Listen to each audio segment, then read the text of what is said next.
بسم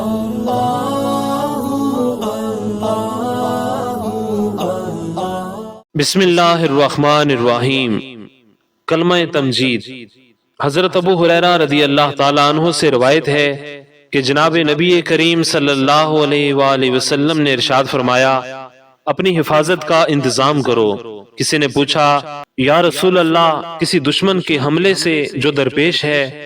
حضور صلی اللہ علیہ وسلم نے فرمایا، نہیں بلکہ جہنم کی آگ سے حفاظت کا انتظام کرو، اور وہ سبحان اللہ والحمد للہ ولا الہ الا اللہ واللہ اکبر ولا حول ولا قوت الا باللہ کا پڑھنا ہے۔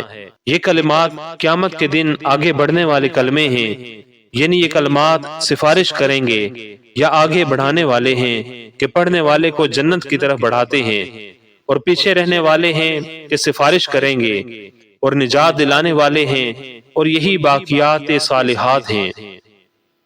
ذہنی سکون، پریشانیاں، اختلافات، کشادگی رزق، قرب الہی، روحانی ترقی پانے کے لیے تیسرا کلمہ ایک عظیم نعمت ہے۔